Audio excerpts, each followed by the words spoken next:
Hello students, नमस्कार। आप सभी के सभी कैसे हो? उम्मीद है आप सभी के सभी बढ़िया होंगे।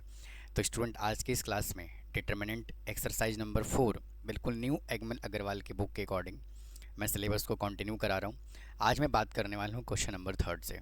और इससे पहले मैंने अपने चैनल पे एक्सरसाइज नंबर 4.3 और चैप्टर नंबर 3 और क्वेश्चन नंबर 4.4 के 1 और 2 ऑलरेडी अपलोड किया हुआ है। सभी के सभी पार्ट्स मैंने सॉल्व करवाए हुए हैं।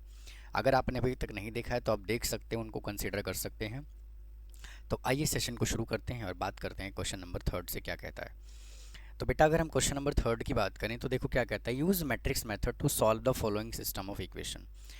तो सबसे पहले हमें क्या करना है, हमें यहाँ से मैट्रिक्स बना लेना है। तो ए मैट्रिक्स यहाँ से बनाओगे आप लोग। ए मैट्रिक्स बनाओगे तो क्या बनेगा, देखो ए मैट्रिक्स बना लीजिएगा आप लोग। तो क्या बनेगा, 1 1 7 और 7। फिर यहाँ से बी मैट्रिक्स बनाओगे तो क्या बनेगा, 1 और 7। और फिर यहाँ से एक्स मैट्रिक्स बनाओगे तो क्या बनेगा, एक्स और वाई। ठीक है जी, यहाँ तक कोई परेशानी? कोई परेशानी नहीं। तो सबसे पहले यहाँ से डिटर्मिनेंट निकालोगे। तो डिटर्मिनेंट निकालोगे तो 7 माइनस 7 इज इक्वल टू क्या आ जाएगा, 0। अब जैसे ही 0 आया तो हमें क्या करना है, एडजॉइंट निकालना है। तो एडजॉइंट निकालोगे कैसे, मैं देखिए डायरेक्ट एडजॉइंट निकाल रहा हूँ। इन दोनों को इंटरचेंज कर रहा हूँ तो आएगा 7 1 और यहाँ साइन चेंज -1 और -7। ठीक है जी, ये हमने एडजॉइंट निकाल दिया। अब उसके बाद हमें क्या करना है, एडजॉइंट ए इंटू बी करके देखना है।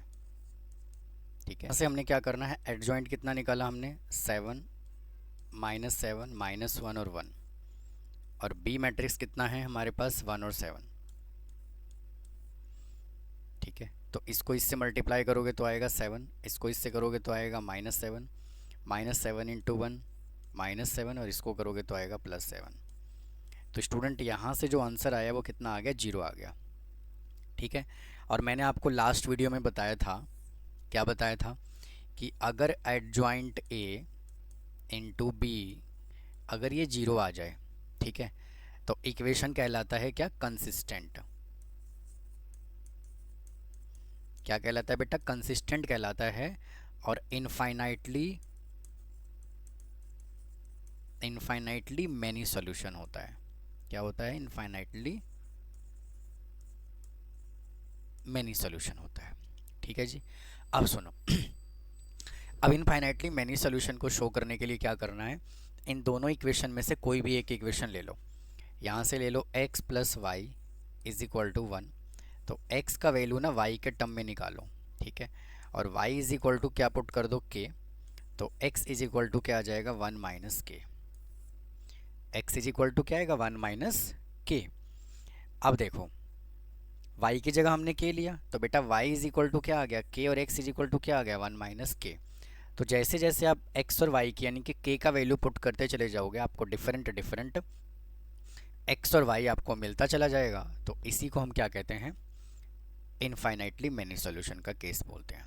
ठीक है, आप इसको नोट करिए, फिर चलते हैं हम अगले क्वेश्चन की तरफ। आइए देखो, नेक्स्ट क्वेश्चन यहाँ से क्या कहता है। अगर हम अगले क्वेश्चन की बात करें तो देखो, कहता है use matrix method to solve the following system of equation.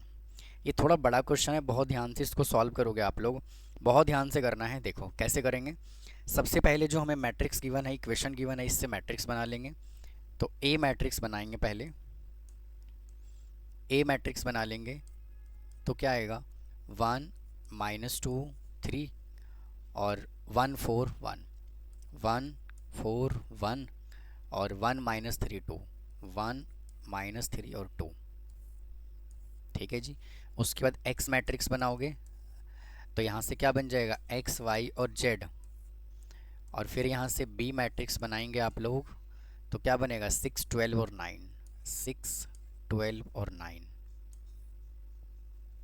ठीक है, अच्छा, अब क्या करना है, आपको डिटर्मिनेंट निकालना है, ए डिटर्मिनेंट।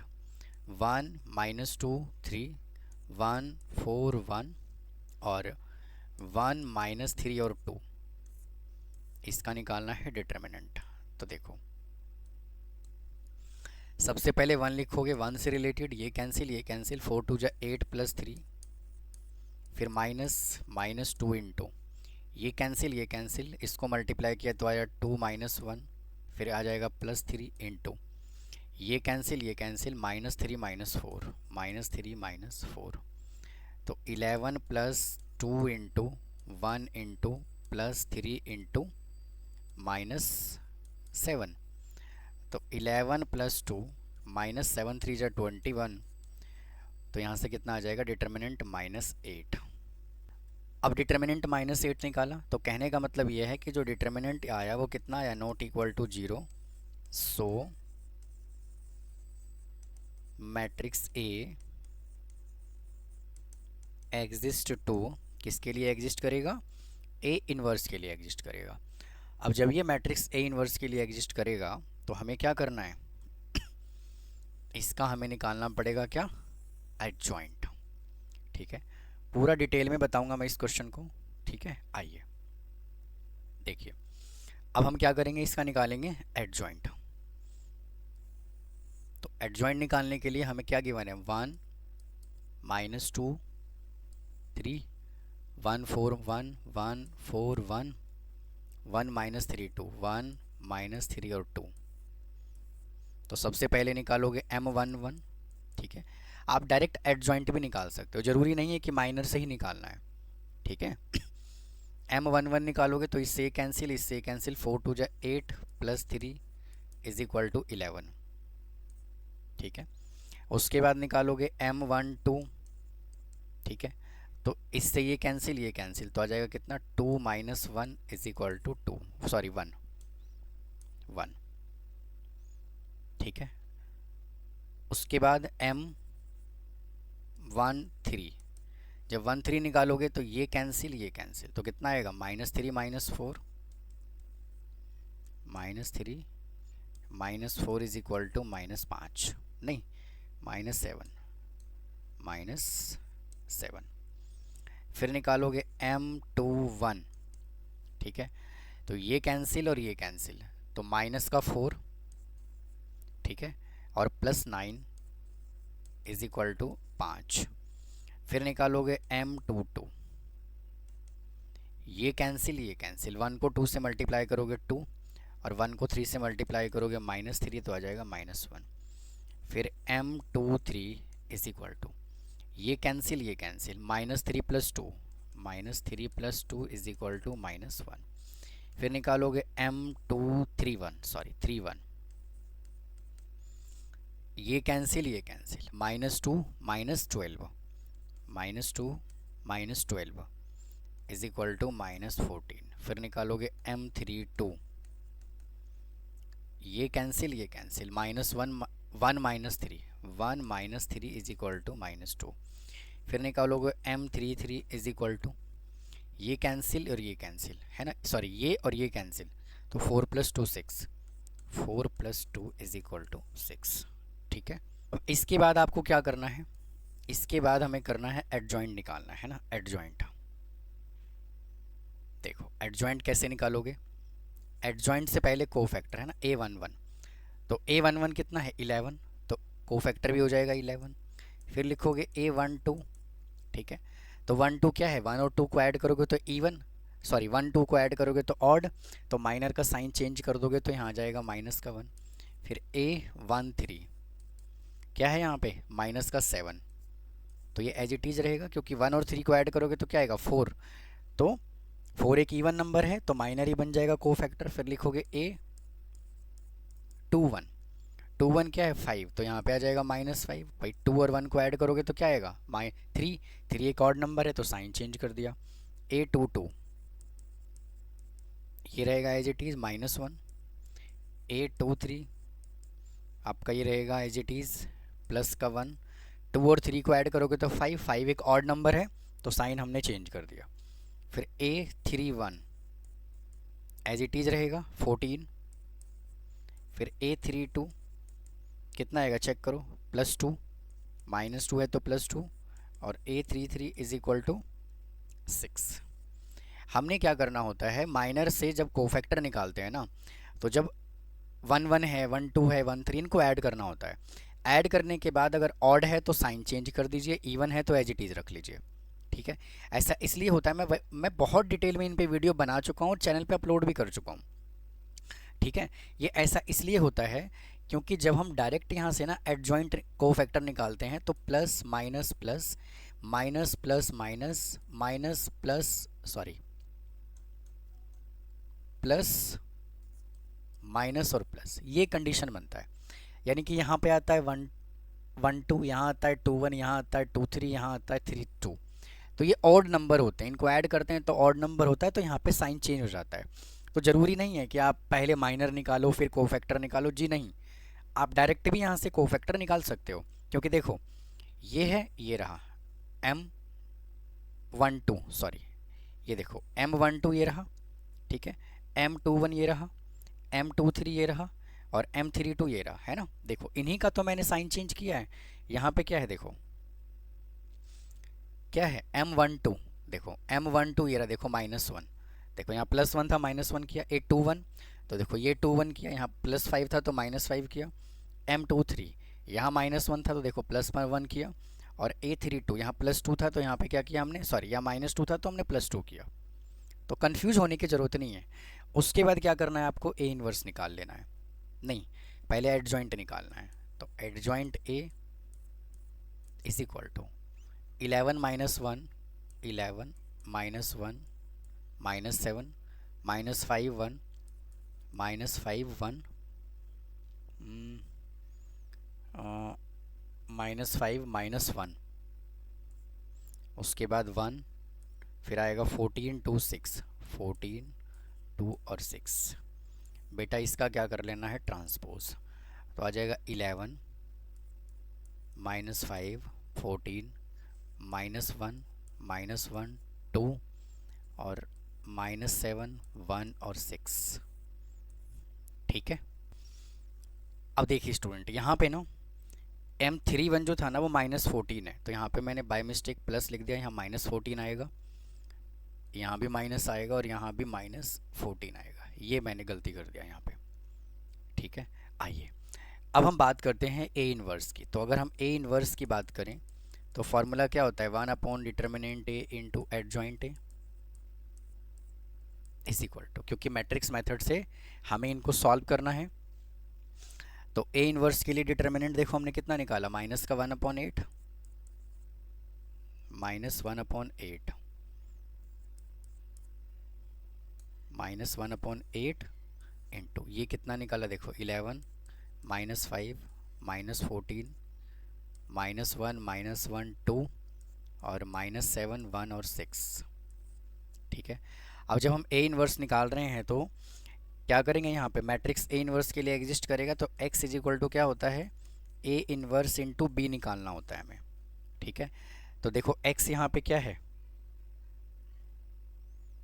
यहाँ पे x की जगह x, y और z लिखोगे इज इक्वल टू, ठीक है, हमने कितना निकाला, माइनस का 1 upon 8 into 11 minus five, minus 14, minus one, minus one 2 और माइनस सेवन 1 और 6।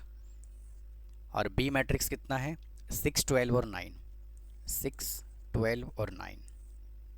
तो यहाँ से लिखोगे आप x, y और z इज इक्वल टू, ठीक है।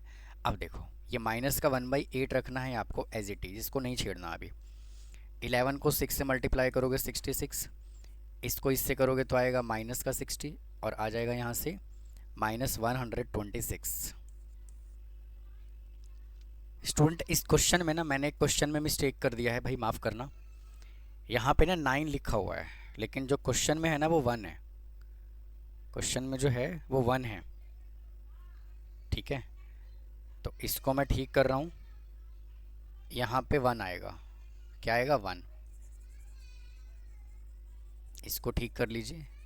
बिल्कुल हम सब कुछ ठीक करते हुए आ रहे हैं, कोई मिस्टेक नहीं है कहीं पे भी। ठीक है, तो यहाँ पे ना 1 आएगा, तो उसी के अकॉर्डिंग हम यहाँ 9 लिखा है हमने, तो उसके अकॉर्डिंग यहाँ पर भी मुझे चेंज करना होगा, यहाँ 1 लिखना होगा, ये 1। ठीक है, और उसी के अकॉर्डिंग हमने यहाँ पे 9 लिखा है, तो इसको चेंज करके 1 कर देते हैं। ठीक है, ये 1 कर दिया। अब यहाँ से कैलकुलेशन भी गलत हो गया।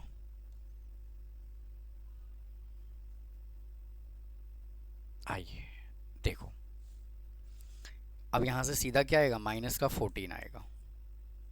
ठीक है, -1 को 6 से करोगे तो माइनस का 6, -1 को 12 से करोगे -12, और इसको इससे करोगे तो आएगा +2। -7 को 6 से करोगे तो माइनस का 42।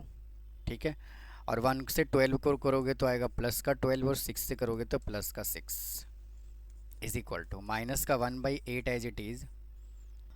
अब इसको सॉल्व करोगे तो 74 में से इसको माइनस करोगे तो कितना आएगा, माइनस का 8, और यहाँ से आपका आ जाएगा कितना, 18 में से 2 गया माइनस का 16, और यहाँ से आ जाएगा आपका 18 24।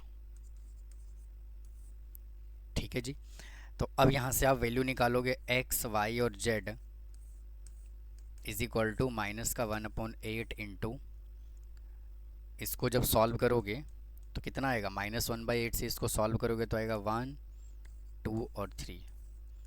तो स्टूडेंट यहाँ से x is equal to 1, y is equal to 2 और z इज इक्वल टू आ जाएगा 3। तो बहुत ही लेंदी क्वेश्चन है ये, आप इसको बड़े इत्मीनान से नोट कर लें, एक एक वैल्यू चेक कर लीजिए। ठीक है, नोट कर लीजिए, स्क्रीनशॉट ले लीजिए, फिर चलेंगे हम अगले क्वेश्चन पे। आइए स्टूडेंट, अब देखिए जो इसके बाकी के जो 5 पार्ट्स हैं ना, बिल्कुल इसके जैसा ही है। ठीक है, इसके जैसा ही है, बाकी के सभी पार्ट, जितने भी पार्ट हैं वो सब सेम है। तो या तो आप इसको खुद से ट्राई करिए, ठीक है, कोशिश करिए बिल्कुल खुद से ट्राई करने की, उसके बाद मुझे बताइए कि आंसर आ रहा है कि नहीं आ रहा। अब घबराने की ज़रूरत नहीं है, मैंने यहाँ पे सभी के सभी क्वेश्चंस ऑलरेडी, बाकी के 5 पार्ट मैंने ऑलरेडी सॉल्व करके रखा हुआ है, पहले से ही मैंने सॉल्व कर दिया है। आप इसके आंसर को मैच कर लीजिए, मैं आपको समझा देता हूँ, क्योंकि बार बार सेम क्वेश्चन को सॉल्व करना बहुत ज़्यादा टाइम ले लेगा, है ना, वीडियो का लेंथ बहुत ही बड़ा हो जाएगा, समझ रहे हो। तो इसलिए मैंने ऑलरेडी पहले से सॉल्व करके रखा हुआ है बाकी के पार्ट। तो आइए इसको समझते हैं। देखो फिर से बेटा, हमें कितने इक्वेशन गिवन है, हमें 3 इक्वेशन गिवन है। ठीक है, हमें यहाँ से 3 इक्वेशन गिवन है। तो सबसे पहले देखो ए मैट्रिक्स बनाया, फिर एक्स बनाया और फिर बी बनाया। ठीक है, उसके बाद ए डिटर्मिनेंट निकाला, डिटर्मिनेंट इसका कितना आ गया, देखो 10 आ गया। जब डिटर्मिनेंट नॉट इक्वल टू 0 होता है तो मैट्रिक्स ए इनवर्स के लिए क्या करता है, एग्जिस्ट करता है। और हमें एक्चुअल में निकालना क्या है, A inverse into B is equal to X, हमें ये निकालना होता है। ठीक है, फिर यहाँ से हमने ये पूरा एडजॉइंट निकालने के लिए पहले कोफैक्टर निकाला, फिर ये देखो बेटा हमने एडजॉइंट निकाला यहाँ से, है ना, ये एडजॉइंट आया, फिर ए इनवर्स निकाला और फिर सिंपलीफाई किया तो देखो x की जगह 2, y की जगह -1 और z की जगह कितना आ गया 1। आप इसका स्क्रीनशॉट ले लीजिए, नोट कर लीजिए, फिर चलेंगे हम नेक्स्ट क्वेश्चन पे। आइए देखो, अगर हम अगले क्वेश्चन की बात करें तो ये भी बिल्कुल सेम है। यहाँ पे इक्वेशन गिवन है तो यहाँ से ए मैट्रिक्स बनाया, एक्स मैट्रिक्स बनाया, बी मैट्रिक्स बनाया, फिर इसका एडजॉइंट निकाला, 1 एज इट इज़ लिखा, 1 से रिलेटेड ये कैंसिल -5 -7, फिर -1 लिखा, 2 को -1 से मल्टीप्लाई किया -2 और 2 को 7 से किया -14, फिर हमने +1 लिखा, 2 को 1 से किया 2 और 2 को 5 से किया -10, इन सबको सिंप्लीफाई किया -4 आ गया। फिर से हमने कोफैक्टर निकाला, फिर से एडजॉइंट निकाला, बाकी सेम प्रोसीजर है। ठीक है, आप इसका भी फ़ोटो ले लीजिए, स्क्रीनशॉट ले लीजिए। ठीक है, आपको आंसर मैच करने में इजी होगा। आइए चलते हैं अगले क्वेश्चन पे। देखिए बिल्कुल नेक्स्ट क्वेश्चन भी सेम है, वही हमने किया है। सबसे पहले मैट्रिक्स ए बनाया, फिर एक्स बनाया और बी बनाया। ठीक है, एक्स मैट्रिक्स को ठीक कर देता हूँ मैं, यहाँ पे कैपिटल एक्स लिख देता हूँ, है ना, कैपिटल एक्स, ये लो। बाकी बिल्कुल प्रोसीजर सेम है, आप इसका भी फ़ोटो ले लीजिए। आइए चलते हैं नेक्स्ट क्वेश्चन की तरफ। देखो ये जो है ये 5th पार्ट है। फिर से देखिए 3 लीनियर इक्वेशन गिवन है। सबसे पहले हमने ए मैट्रिक्स बनाया, फिर डिटर्मिनेंट निकाला। सबसे पहले 3 लिखा, 3 से रिलेटेड ये कैंसिल, 2 को 0 से मल्टीप्लाई किया 0, 1 को 2 से किया -2, फिर यहाँ -1 लिखा, 2 2 जा 4 और 5 2 जा -10, फिर ये 1 आया इधर, है ना, फिर 2 को 1 से मल्टीप्लाई किया 2 -0, फिर इसको सिंप्लीफाई किया तो इसका डिटर्मिनेंट आ गया कितना 2। मैट्रिक्स ए इनवर्स के लिए क्या करेगा, एग्जिस्ट करेगा। फिर से यहाँ पे हमने कोफैक्टर निकाला, ठीक है, फिर एडजॉइंट निकाला, ए इन्वर्स निकाला और फिर सिंप्लीफाई कर दिया। ठीक है, इसका भी फ़ोटो ले लीजिए, आप स्क्रीनशॉट ले लीजिए। आइए चलते हैं अगले क्वेश्चन की तरफ। देखो ये भी बिल्कुल सेम है, इसका भी आप स्क्रीनशॉट ले लीजिए। ठीक है, बाकी सभी के सभी क्वेश्चन सेम हैं। अगर आपने एक या दो पार्ट भी अगर अच्छे से कर लिया, कंसंट्रेशन लेवल हाई करके कर लिया, तो आप बिल्कुल सीख जाओगे। ज़रूरी नहीं है कि सभी के सभी पार्ट आपको करने होंगे, लेकिन हाँ जो भी पार्ट आप करोगे बहुत ध्यान से सोच समझ के करोगे, क्योंकि क्वेश्चन सभी के सभी पार्ट जो हैं वो एक जैसा है और सभी में यूनिक सोल्यूशन आ रहा है। ठीक है, तो आप इसको भी नोट कर लीजिए, स्क्रीनशॉट ले लिया होगा आप लोगों ने, है ना, ताकि आपको मैच कराने में ईजी हो। ठीक है, तो स्टूडेंट इस वीडियो में इतना ही रखता हूँ, बाकी के जो बचे हुए पार्ट्स हैं उसको फिर से अगले पार्ट में लेके आऊँगा। तो मिलता हूँ फिर नेक्स्ट क्लास में। चैनल पे बने रहें, चैनल को फॉलो करें। कंप्लीट सिलेबस 11th और 12th क्लास अप्लाइड मैथमेटिक्स का मेरे चैनल पे करवाया जाएगा, तो आपको बिल्कुल टेंशन लेने की ज़रूरत नहीं है। मिलता हूँ फिर अगली क्लास में। थैंक यू, धन्यवाद।